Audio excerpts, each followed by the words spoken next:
We have risen from the ashes to school the masses. Hello everyone, welcome to another edition of the Scholars Wrestling Show.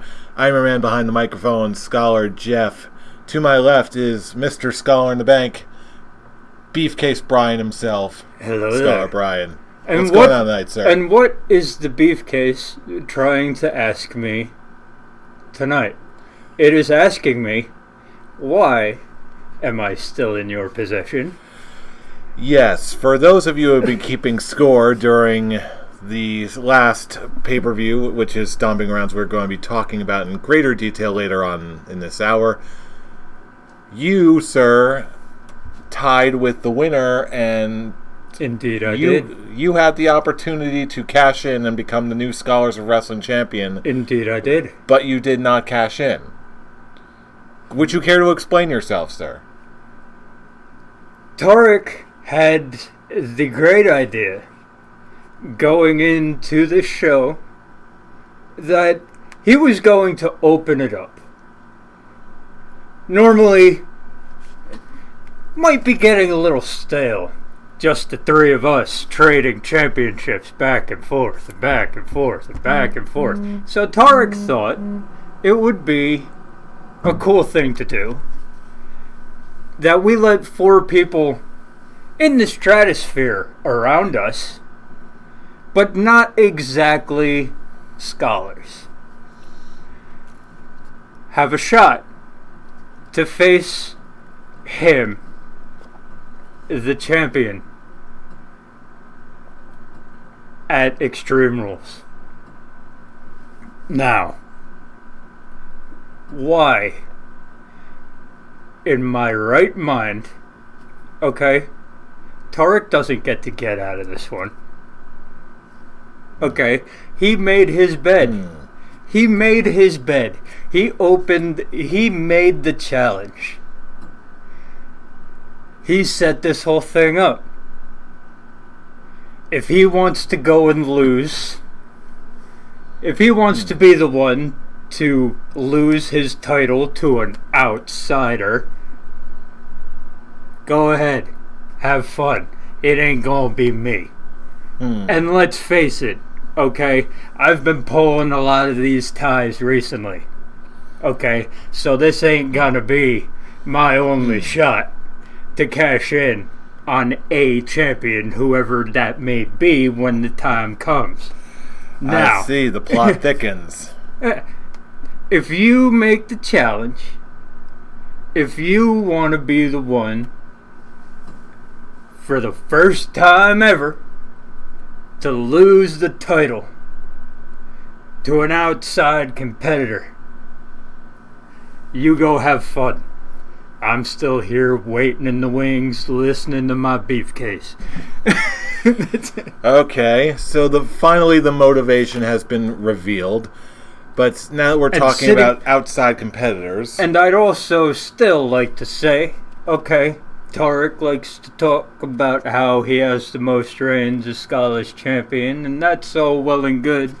But as for this year in general, okay, I'm still Scholar of the Year. Based on points. So, just saying. That's it.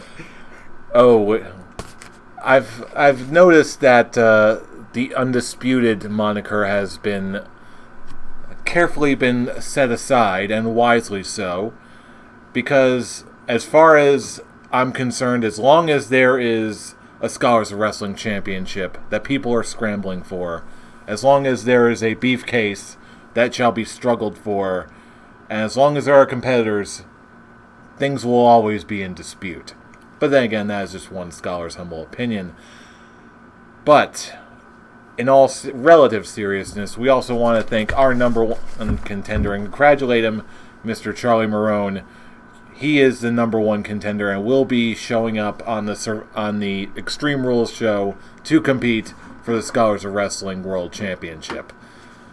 But until then, we have to break down both Stomping Grounds and a very important bit of news that just broke earlier today, the day of this recording, in a little segment we like to call Backstage News. So we'll dive right in and check in on a little backstage news. What? That was pretty much the entire wrestling world's reaction when they found out, and it was just announced earlier this morning, I believe. The WWE is bringing in 2 new executive directors that are going to be in charge of both Raw and SmackDown, respectively. The creative team. Those executive directors. For Raw, we've got Paul Heyman. And for SmackDown, we've got Eric Bischoff. Yes, the triple threat, the triumvirate. The ones who made the Attitude Era as big as it was. It all comes full circle in the battle that's coming against AEW. Is there going to be a battle? In time. Okay, but this is the opening salvo. Let's not beat around the bush here. Okay, they had a meeting with Fox today. Okay, Fox is not happy at all with what they've been seeing the last 3 months.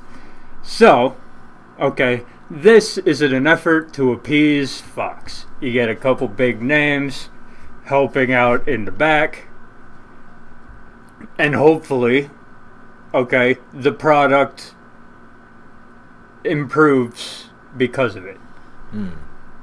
And they get out of those 1.7 million viewers watching Raw and SmackDown. 3,500 people sitting in the stands at Raw. Woof. That's yeah. But must add the caveat. Okay, I'm excited just like everybody else. Eric Bischoff, Paul Heyman working together? What? But overseen by Vince McMahon. And we all know, okay, 10 years ago, Paul Heyman was overseen by Vince McMahon, and we got the SmackDown 6. More like 15 years ago. But hey, who's really counting? That's it. We got the SmackDown 6, and it was a very good time for SmackDown. Okay? But that was back when Vince McMahon still had his mind set on trying to please the crowd. Okay, yeah, he had his favorites, but he listened to the crowd when they wanted something and was willing to give it to them. Now, So, okay, I'm excited. I think if anybody has a chance to improve the creative direction and the way these shows are run, it's the 2 guys they picked. Because WCW, ECW, say what you want about them. Okay, they gave the WWE a run for its money. WCW had them beat for 2 years. Okay, so if anybody knows how to run a wrestling show, it's these 2 men. But keep it in the back of your head. The pooper scooper man still oversees everything. The pooper scooper man? Still oversees everything. I forgot that was a thing. And still has final say in all things. So, very excited. But that's my mindset. I will take your butt and I will rebut your butt. Yes. It has been announced that both Paul Heyman and Eric Bischoff will be reporting directly to Vince McMahon. However, there's a reason why this is a good thing. You're also talking about 2 people who also have Vince McMahon's ear now. 2 people who understand Vince McMahon. 2 people who know how to talk to Vince McMahon. And also, this was also just revealed earlier today, that because these are whole new positions that are actual job positions within the company, this had to go through the executive board of the company and to be approved because they're so high up. So all of that I take as evidence that because Vince McMahon is Vince McMahon and they're going to be directly in his ear, he's also surrounding people, himself, Vince is, with people who can get the job done and people who can get his ear and people who he will listen to. Which means that hopefully, okay, all the criticisms that have come out of the woodwork since the beginning of May, okay, hopefully he's actually taken those criticisms to heart. Okay. And you know what? I'm really inclined to believe that he is. I really hope so. But, okay, my big thing is, don't get excited. Don't get, holy shitballs, this is going to change everything right away. Okay, don't be that person. Okay, take everything you know with a grain of salt. Okay, and wait until you actually see results on screen. Yeah, you could get that. You could get the excited, like, holy shit, Eric Bischoff's back. Mm-hmm. Yeah, you get that kind of thing, but don't go into it expecting that everything's gonna be great, because there's a 50-50 shot that you're gonna be extremely let down. That is why I am a forever pessimist, because I never get upset when something lets me down. I go in expecting that it's not going to work out the way that everyone thinks it's going to work out. So when it inevitably doesn't work out, I'm not disappointed.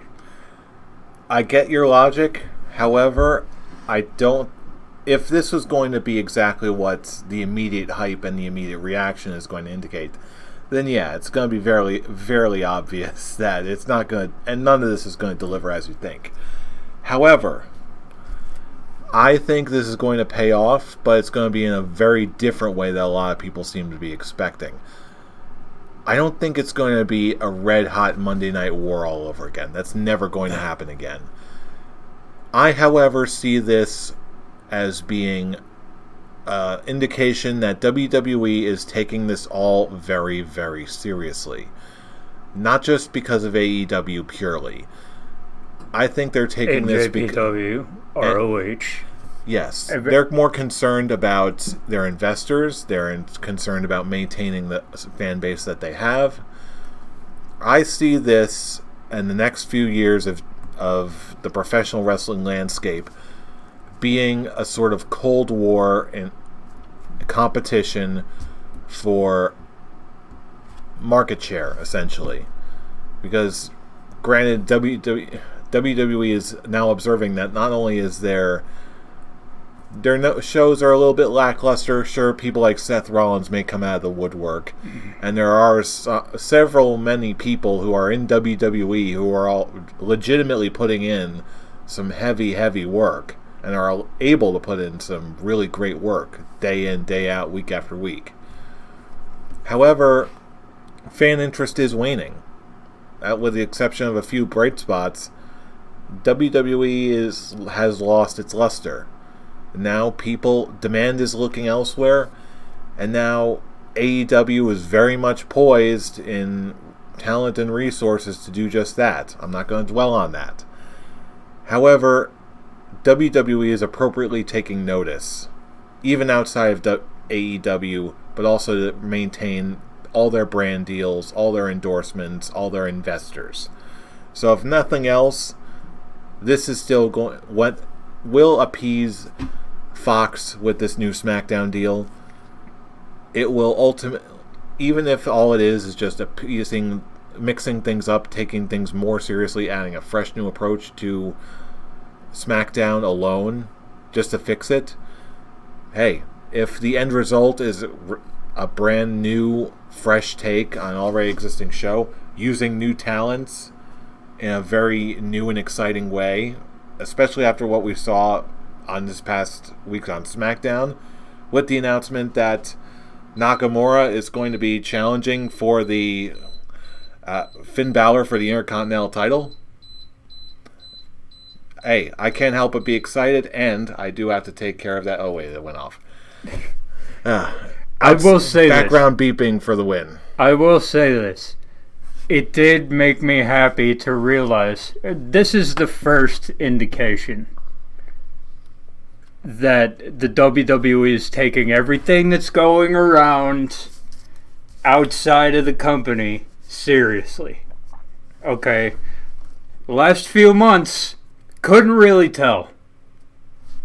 The product has been getting worse and worse ever since WrestleMania up until now. Okay.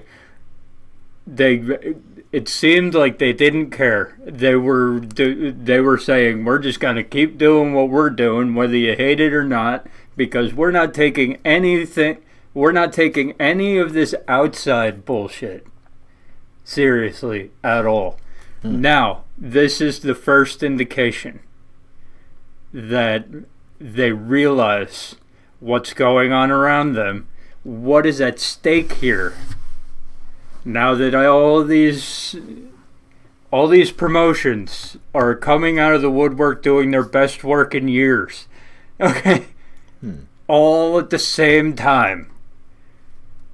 And WWE is just sitting there at the top of the mountain, but floundering and starting to fall. The empire was starting to crumble, whether they were making money or not. Okay, kinks were starting to show. Okay, attendance is down to minuscule levels. Okay, ratings have been don't even go by ratings anymore, go by viewers. Okay, they went from about 2.7 million at this time last year. Now it's like 1.7 because it seemed like they didn't care. Paul Heyman and Eric Bischoff being brought in as overseers of your two top shows finally makes it seem like you give a shit about what's happening around you. And that's good for the business. It really is. So let's keep it up. Keep a smart mind about it, though. That's it. Yeah, and supposedly this position begins immediately with Paul Heyman and Eric Bischoff.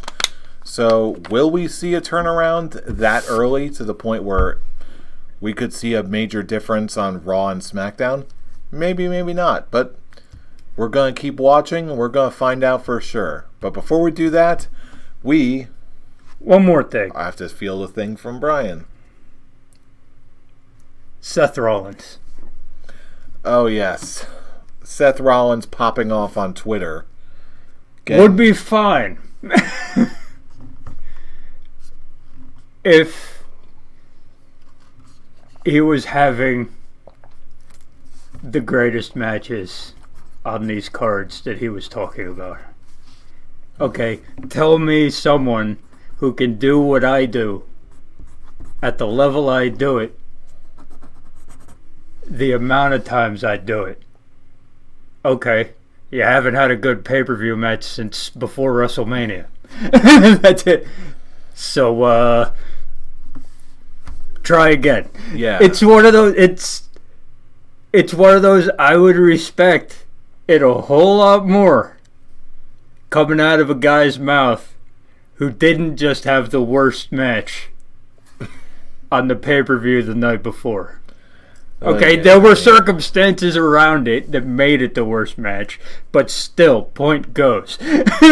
That's it. That whole thing just really strikes me as being him defending his company and his work. Has hubris gotten in the way with him? Yes. Has reality gotten in the way with him? Depends on the point that you take. Seth Rollins does consistently, more or less, put in very athletic, spirited performances very, very regularly with a very rigorous WWE main roster schedule. That part is not in dispute. Yes. It's everything that came after that tweet that kind of gets my back up. It's like the first two, the one best wrestling on the planet, period. It's like, okay, it's a guy defending his company. It's a guy defending the people he's working with. Cool. Move on from there. The second one got a little weird, but it was still the same kind of thing. The doubling down and all that. Still defending the company, defending his work, which is like, okay. Dude, come on. Everything that came after that just screams little boy who's gotten yelled at and bullied so much that now he's just lashing out at everyone around him, and it doesn't look good on the face of the company, especially when on big shows, whether through your fault or not. Okay, the way these were booked, the way that they were. Your matches on pay-per-views haven't been top-notch since before. You had the good one with AJ Styles, but once again, it was good. Not up to par with what you two can do. So, have you caught Dave Meltzer's comment on Twitter? Yes. Yes. Minus six stars, Seth. In reference to a comment that was taken completely out of context from a year ago. Wow. Holding grudges much? Wow. Yeah, so it's like if Roman Reigns had done it. Okay, because say what you want about the guy. He's been putting on very good matches recently. Okay, just wrong guy at the wrong time to do the whole Kofi Kingston. I could see Kofi Kingston doing doing that. I would be that's the one where it's like, oh, but it's not the defending the company. It's not the defending his work. It's all the little digs and everything after that. You blew it, man. And you know what? Based off of old Twitter stuff, okay, this is Seth. This is Tyler Black. This is Colby Lopez. That is just him. So he lashes out. Okay, he starts it out as a good thing. Defending his coworkers, defending his job, defending the company he works for. Cool. And then he turns into a little bitch at the drop of a hat. Boy. So come on, man, do better. Yeah. That's it. But even then, I noticed there were tons of responses from wrestlers and fans alike. It's like wrestling Twitter just exploded. So and Ospreay's dig at Corbin, that was glorious. It's all so good. That was glorious. I've wrestled more matches than Ospreay in 2019. Also, I don't know who you are. I just wanted to get in on this. Ospreay cuts back in with so that's why Raw sucks. Oh, snap. I'm like, damn. Okay, it's getting real now. And now Ospreay's turning into mini Seth Rollins with his return tweets. So it's like, who the hell knows what's going on? It's turning fun, but the Cold War starting. It's fun, but it's also, these people are better than this. Childish. It's like I'm not convinced they are. It's that childish, like first graders at recess fighting over What's the spinning? A tetherball? No, the you sit and spin. Oh, I don't even know what that's. They're fighting over the teeter-totter or some shit. Fighting over who gets to swing on the swing set. This is what they're doing. Really. Hey, I'm sports entertained. Hey, but speaking of sports entertainment, we can't look towards the future without recounting the past and our present. So let's see how we got all here and see if it's an indication of things to come. This is our review of Stomping Grounds 2019, starting with the triple threat match that we all had a lot of vested interest in, and Drew Gulak, of all people, ended up winning and becoming your new cruiserweight champion by defeating Akira Tozawa and Tony Nese. This is how much I care about this. The wrestling, great, as it always is. Mm-hmm. On 205 Live. Whenever they show up on the pre-show and do their 10 minutes, it's always a fun time. Mm-hmm. Okay? But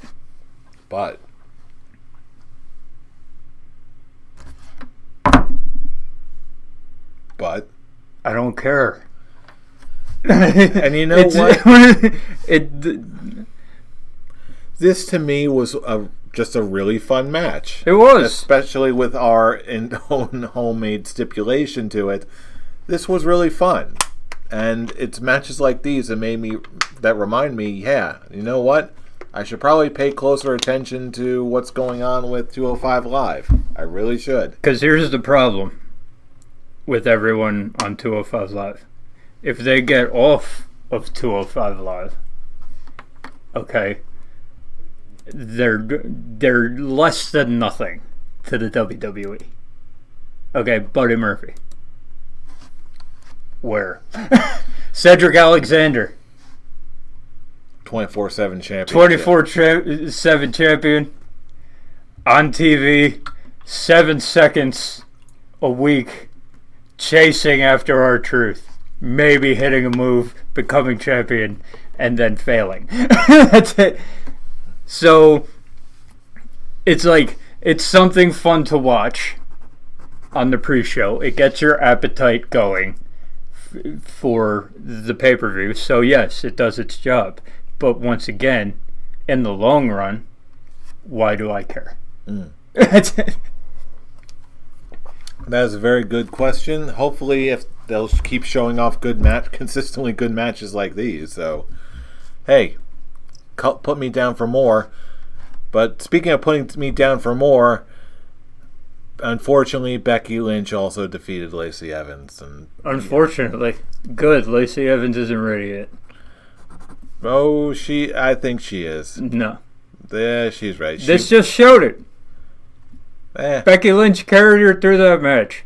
Doing the John Cena bit of do this, do that. That's how wrestling works. Loud as you possibly can. Okay, so everybody knows what's coming next. That was my main problem. It was fine. This match was perfectly fine. Doable. I don't see it yet. You do because legs. Which is fine. Which is okay. Hey. If you want her to be champion because legs, that's a perfectly reasonable opinion. Actually, I've got nothing against it. I'm more about the 1940s pinup aesthetic, but hey, whatever. There's a thing that I want, and I'm getting what I want. Yeah, so it's fine. Color me sports entertained. I don't care. Haters gonna hate. It's fine, but I think she still needs some seasoning. She's learning on the job. They did the Vince McMahon thing of, hey, she's blonde, she's got a good look, she's got a good gimmick going on. Throw her out there to the Wolves, put her in a title match that we know she isn't ready for yet. Which is fun. And she's acquitted herself well the last 2 months. Okay. The match at Money in the Bank was, but it got the job done. Like Bully Ray always keeps saying, like she needs reps. She needs to work lots of matches with experienced top level talent, and she will improve over time. Exactly, which is what I'm saying. She needs the seasoning. She needs other opponents. She shouldn't be fighting for titles in her second match. her first and second big match on pay-per-view. But being led through by Becky Lynch, the matches have been good, not great. They get the job done. But getting the job done is not what I want for a potential women's champion. Get some seasoning, do some matches with the lower tier opponents. Get your iron out the kinks that you might have wrestling wise, and then come back. And I won't be fighting Jeff every pay-per-view about her becoming the champion because aesthetic. It will happen eventually. Because of aesthetic instead of wrestling ability. When she needs a little bit of work on the wrestling ability, when she gets there, okay, I'll be more inclined to be on your level. Until then, it was fine. Hey. I will make a believer out of you soon. But until then, we've got Kevin Owens and Sami Zayn defeating the New Day. Kevin Owens and Sami Zayn won.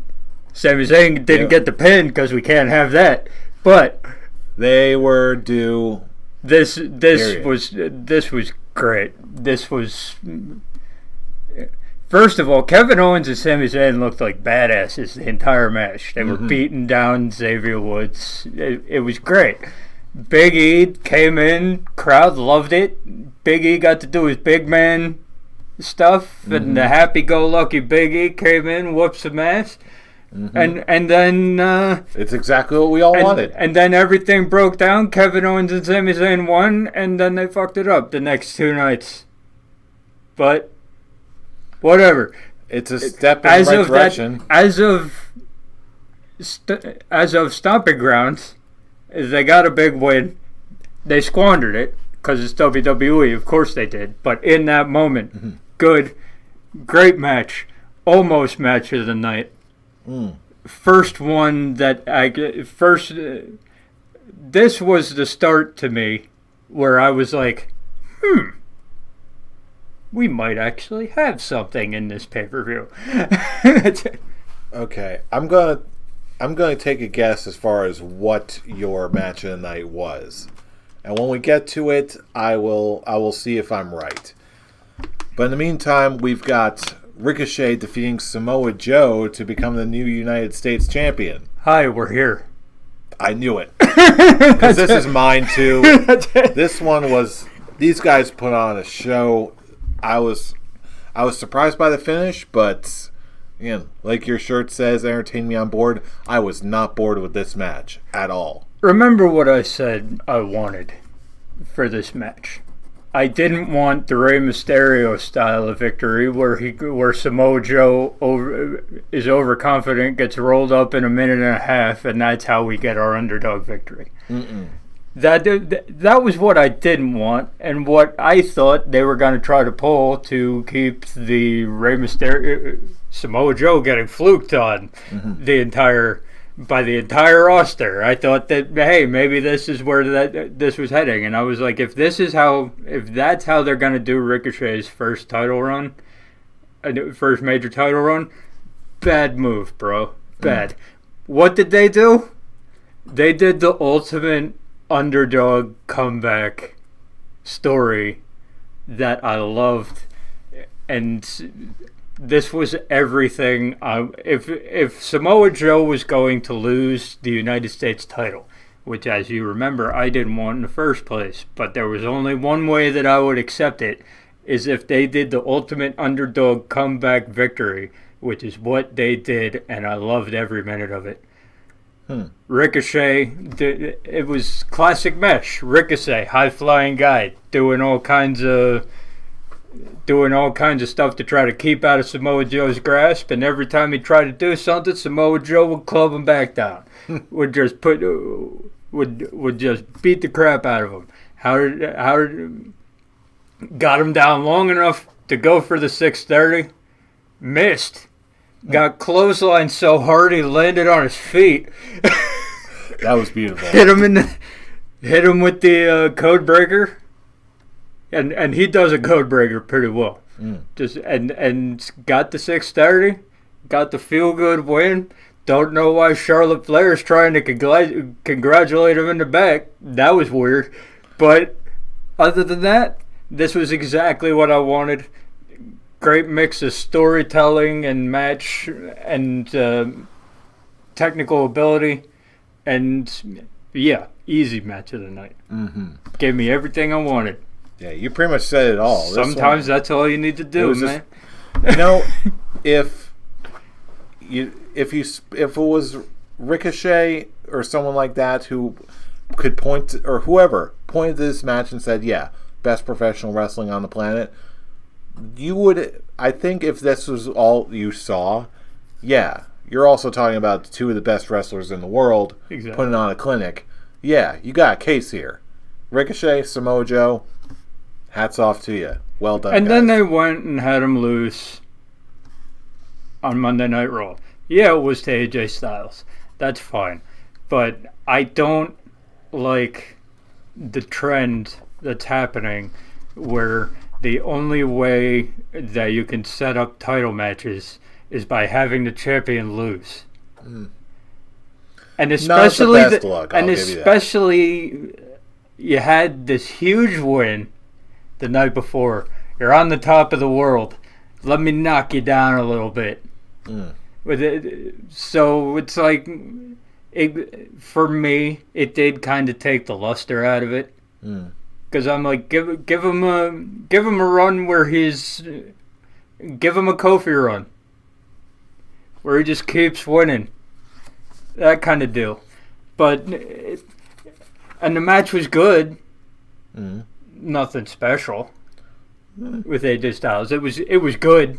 Main event Raw, passable. It was good, but I just don't like how, and it's also, I love the idea of Samoa Joe versus Kofi for the title. Yes, okay, which is fine. But I'll reserve that. All of them knows I'm giddy about this. But okay, I don't like that I'm just gonna attack him, and there's our setup for the match. Hey, okay, it's for me. It's like, okay, attack him, and then win a match to get a shot at the champion, not just attack him. Okay, and all they do, he doesn't even show up the night after that because no, we have to finish a feud with Dolph Ziggler. That we'll get to that later, but it's one of those give me something on SmackDown to explain what happened on Raw. And instead of having what you had as the main event, have Samoa Joe versus Dolph Ziggler. Winner gets Kofi at Extreme Rules. Bam. You still get Samoa Joe versus Kofi. I just get it in a more organic way for me. Like, you earned it. You didn't just attack him, say, man, and now we've got a match. I get what you're saying. And but still in the back of your head, it's Samoa Joe versus Kofi. And holy you know shit. what? that whole prospect, much like they did with Nakamura. And, same thing. That's the same thing for me. Into the match overrides any faulty storytelling that they would have had. That's the same thing for me. Like, I'm giddy about Shinsuke Nakamura returning. I'm giddy about Shinsuke versus Finn Balor. Have Finn Balor in a match. Okay, Shinsuke's been off of TV since Mania. Okay, all of a sudden he just shows up, does his Shinsuke thing to the title, and now he's got a title shot. Cool. Do it. Cool. Do it. Give me something else. That's it. Give me. This is only day one. There's still room for lots of good things to happen. And that's fine. But it's the thing where it seems, when you're watching it, it's like in the back of your head, you're giddy. You're like, holy shit, Shinsuke versus Finn. Samoa Joe versus Kofi. In the front of my head, it's like they took a dartboard and was like, this looks good. Whatever happens, bam. Okay, we got lucky. What do we do? What do we do here? Just have him show up. Counterpoint.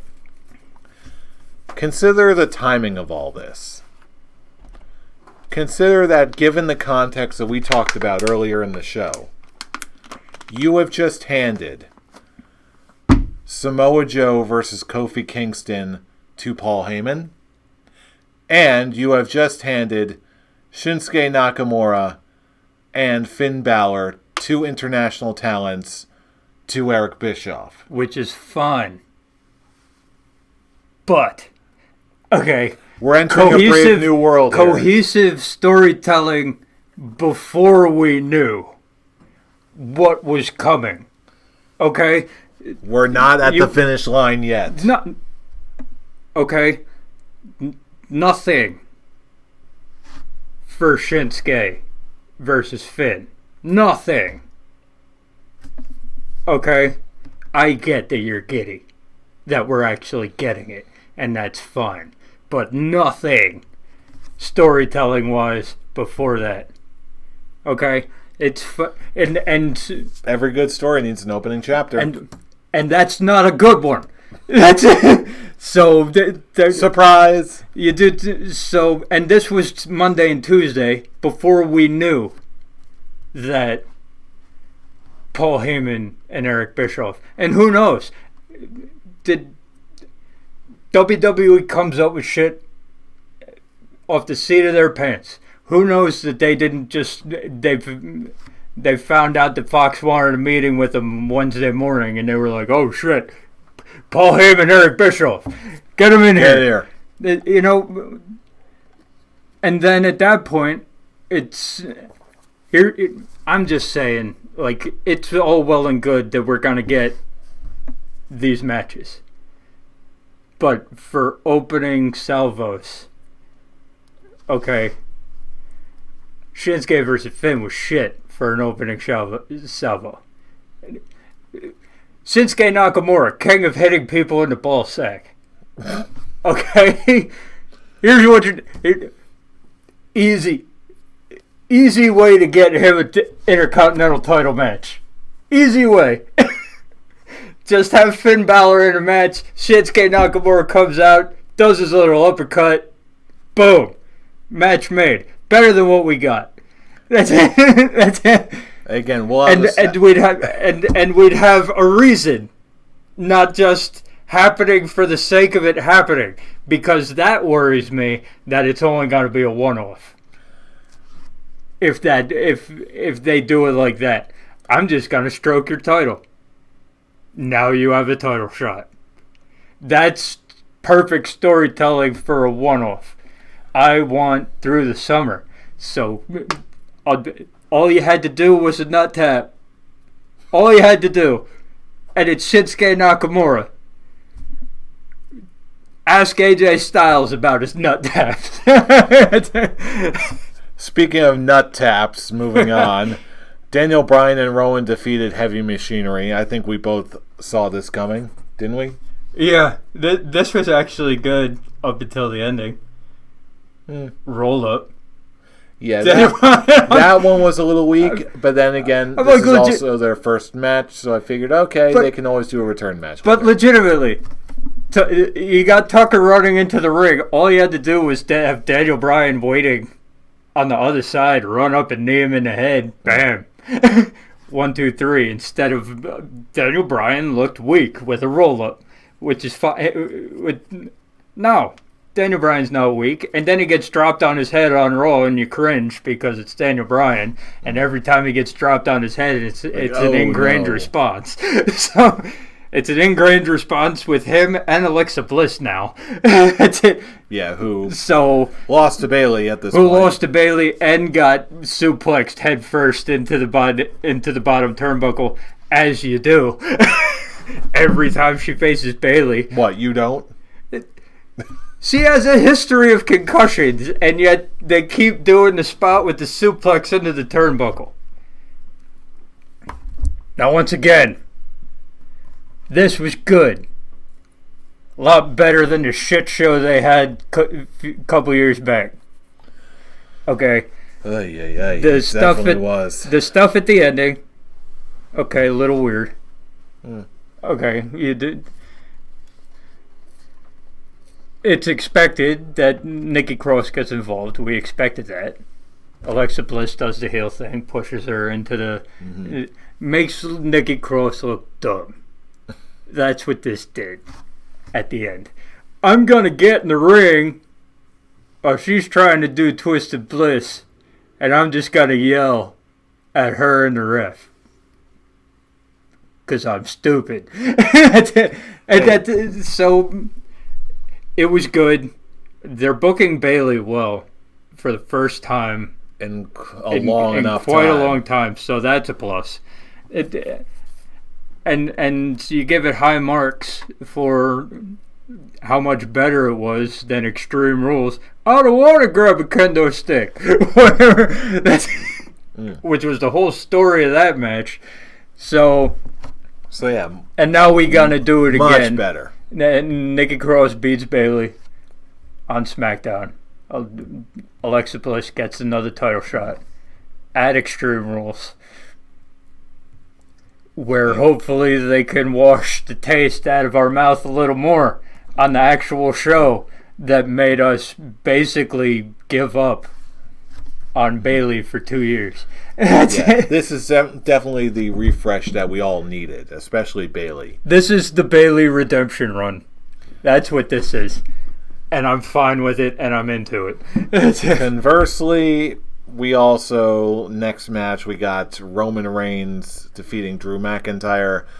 I feel myself just like checking out every time Roman is on screen these days. You know what?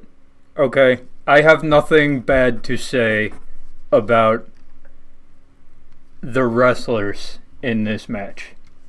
I had fun with it. When it was Roman Reigns versus Drew McIntyre, I was having fun with it. I don't check out when Roman Reigns is on the screen. I check out when Shane McMahon's on the screen. Maybe it's just the combination that I'm just tired of it all. Because here's the deal. I like Roman Reigns matches. You don't. That's fine. When it was Roman Reigns versus Drew McIntyre, they were beating the shit out of each other. And I was enjoying it a lot. It was just two men, angry men, just going to town, just beating the crap out of each other. It was a fun watch. Slobber knocker.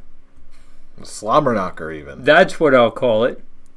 And then Shane McMahon. Here's the problem I have. What are you doing, Shane? Why are you here? Yeah, here's the problem I have with this match. Storytelling wise, it is now in the universe. It's now in WWE history. It's in the books that Shane McMahon can beat Roman Reigns, but Drew McIntyre cannot. This is... And I don't blame that on Roman Reigns. I don't.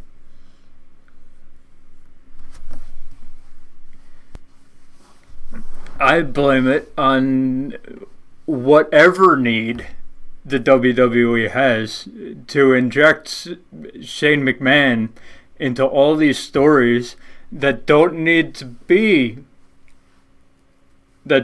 him in them.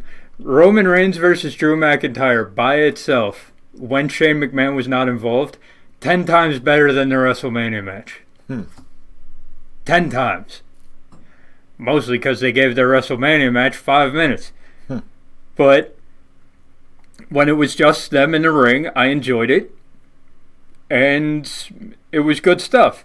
When the storytelling element got involved, that's where everything fell down. Because Shane McMahon ruins everything. in this thing. It's like a lot of people are saying it's Roman Reigns. No. Not in this case. It's Shane McMahon. Roman Reigns versus Drew McIntyre, a feud that is just them.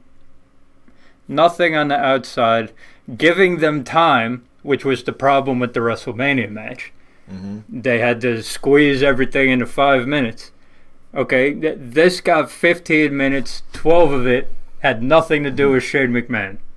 And those 12 minutes, I enjoyed a lot. The 3 minutes that had Shane McMahon in it, no, thank you. No, thank you. And when Shane McMahon comes in and you're like, why? What? How does this make sense?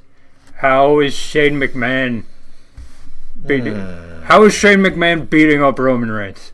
How? How is it possible? And Drew McIntyre, your goodwill from the Attitude Era has run out there, Shane. Sorry. Yeah. So stop it.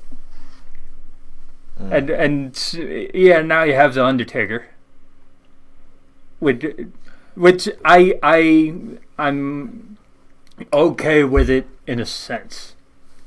Okay, the Undertaker has a couple matches a year, right? Normally it's one, but if he feels like the first one screwed up, he comes back, does another one, to get his so he can end his year on a good note. That's what this is.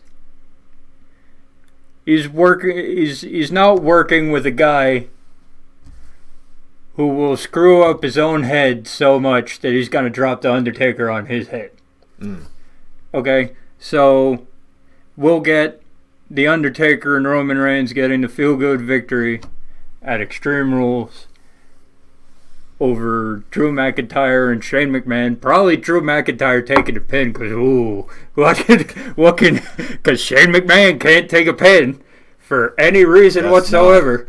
But I'm okay with the Undertaker in this spot. But yeah, again, morbid curiosity. We'll see where this goes. Yeah, great wrestling match. But when the storyline got involved, it got so convoluted so quick that you can't enjoy it in your right mind at the end. Elsewhere, we also had Kofi Kingston defeating Dolph Ziggler, which I think was a fairly easy pick for everyone to make. It was all right. A little boring. That's okay. It wasn't just me then. Which is a problem. Okay, I think the problem was they did too many pins. We all knew someone was going out, was hitting the floor. Everybody knew. So these two guys, you're going to tell me they're going to end it with a pin. So every time they went for a pin, it's like, no, this isn't happening. Also, with the added fact that Dolph Ziggler's not winning, so you're not invested. I think that's what it was. In the match at all, and then you get the whole thing. That was it for me. You're not invested, and they're doing stuff that isn't going to win anyone the match.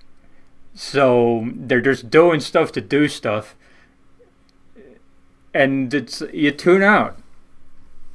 You zone out until the end, which was good with steel cage matches this year. They're doing they're doing a lot of stuff that you've never seen before. I'll give them that. The matches themselves, not so great. But the endings have been on point. You know, the Miz pulling Shane McMahon's shirt off, and that's how he falls to the floor. Dolph Ziggler crawling to the door. Kofi Kingston Supermaning out the door to get to the. So kudos for creativity on the win. But with you never thought Dolph Ziggler was going to win. So all those pins he was trying to do, you knew that they weren't going to come true. And every time he was the one going out the door, you knew that something was going to happen to pull him back in. You're not invested. So, blah. If we're talking about investment, though, I think we were all invested at this match, at least at the start. Seth Rollins defeating Baron Corbin, yes, but all the talk was about, okay, who's the special guest referee? It's got to be someone big. It's gotta be how did nobody? How did nobody? Like, I said mine is a joke. I said mine is a joke, knowing it would never happen, and then she comes out, and Lacey Evans comes out, and I was like, holy shit! I was actually close. I said mine is a joke. You make everything better. Like I said, makes everything better. Okay, so obviously, we knew that this match was going to be storyline based. You're not getting a lot of technical stuff out of this. Here's the problem with this match. As soon as Lacey Evans came out to be the referee, first you knew that all the bad referee tropes were about to come out. Fast count, slow count. Oh, my arm hurts. I did like Corey Graves going, hey, Seth, Becky just screwed you on that one because the arm that she counts with is the one that she put the disarmer in. And I was like, okay, Corey, I see you. I see you doing that. Then that was the a nice whole touch, actually. Then the whole thing, okay, Baron Corbin's getting counted out. This match is no count out. She's wandering around the ring, checking her net, doing the 1940s your bit, and then and no DQs while he's raining chair shots on Seth Rollins' back, and all this time you're not watching. Well, you might be, but the people in the crowd aren't into it because they're watching the entryway. Because everybody knows that Becky Lynch is coming. And yeah, that takes away from a match. Because the crowd's not invested in what's going on in and around the ring. They're waiting for the angle. And that's the issue. It was projected a little too much. A little too much. Okay, understatement. Sure, okay. So, as I said earlier in my little Seth Rollins bit, it's like, yeah, not your fault that it's the worst match on the card, which it is. I don't think there's any denying that. But. Yeah, I got nothing. I was distracted by Lacey. But, okay, if this is your main event, okay, they got to be at least a little bit invested in what's happening in the ring. And they went too hard on the bad ref bit. They went way too hard. Because as soon as she started doing that, everyone starts looking to, when's Becky coming? Is it this one?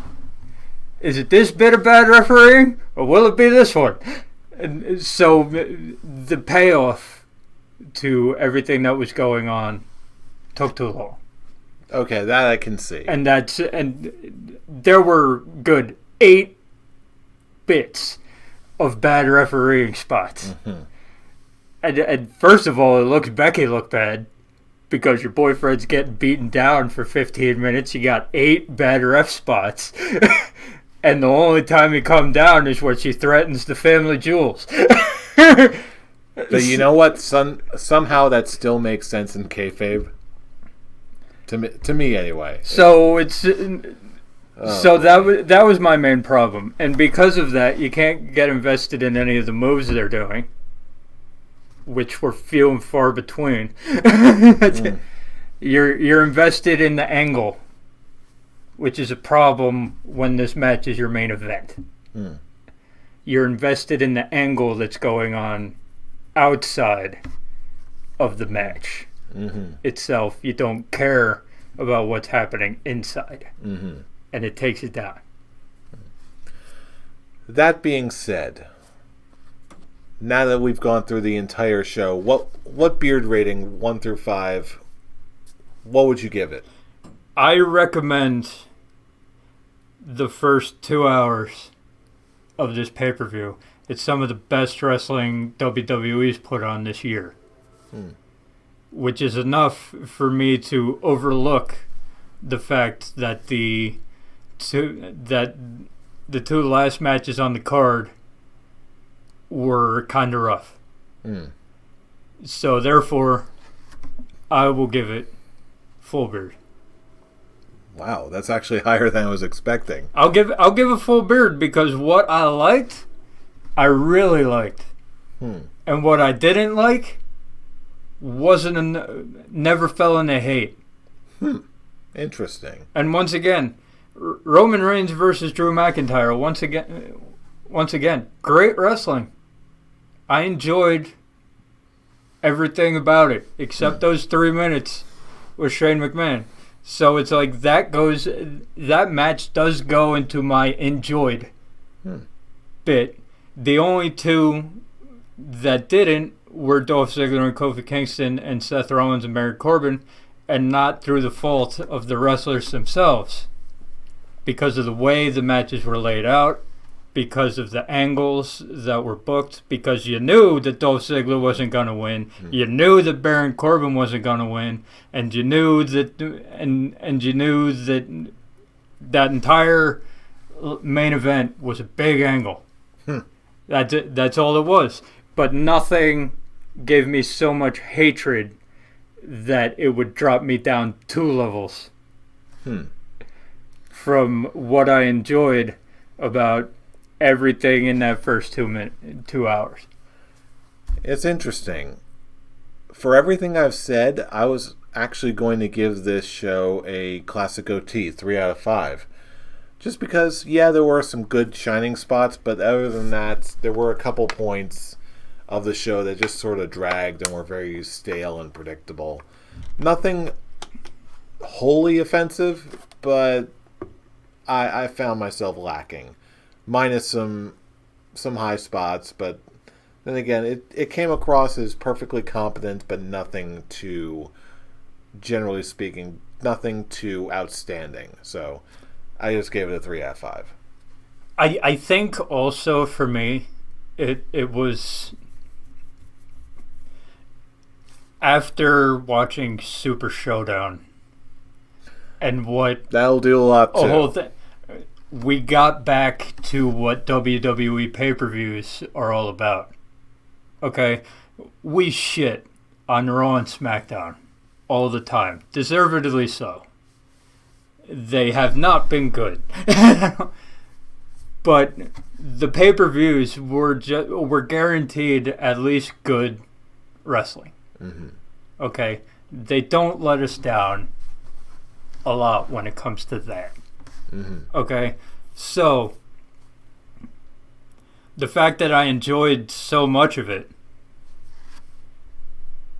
after the shit show that was Super Showdown, okay, that also takes a part of it. Like, this is back to, at least pay-per-view wise, what I want to see from the WWE. Yeah, it had its rough spots. I think we agree mostly on what was rough. Personal biases notwithstanding. Yeah. And on what was rough, we have the same ideas, but I was just so happy to sit down and watch a real WWE pay-per-view again instead of that Saudi Arabia house show shit that we watched 2 weeks ago. And you go in with no expectations at all, as we did, as I did, and yet at least, and everything that happened, you're just getting happies throughout the first 2 hours. Like, that was really good. Like, what's happening? What just happened here? What is going on? I'm actually enjoying this a lot after just sitting in front of the TV. Pete can tell you, my roommate, just sitting in front of the TV, just watching Super Showdown, not saying a damn word, cringing at the main event, of course. But I was actually on the edge of my seat a lot during this pay-per-view, and it helped a lot. And just getting back to what I like about WWE most of the time during this show, yes, stick with full beard. All right, well, here's hoping it's a taste of things to come. It's just a setup for whatever comes next. But now is the time of our show where we turn it over to you, our listening and viewing audience. What did you think of Stomping Grounds? What do you think is going to happen with these new executive directors? Is Seth Rollins right or not? We want to hear from you. Wherever you are all across the internet, drop us a line, let us know what you think. Check us out on Facebook. You can also join us on our Twitter machines, starting with @ScholarsOW for all the latest episode uploads. You can also check out our missing scholar in action, who is planning his next move for our next challenger. You can check him out at the Avatar. And you can find Brian me in the bank. You can find me listening to my beefcase and yelling at everything I find wrong with Raw and SmackDown on my Twitter machine at Atomic Beanpole. And you can catch me getting hyped for all things Shinsuke Nakamura and Lacey Evans at I'm Robbie Rage. Join the conversation. It's wrestling fandom. It's great. Lots of great stuff on the horizon. And we're going to be covering it all. Because you know who we are. We are the Scholars of Wrestling. And you have just been schooled. You're welcome. See you all next week for more shenanigans.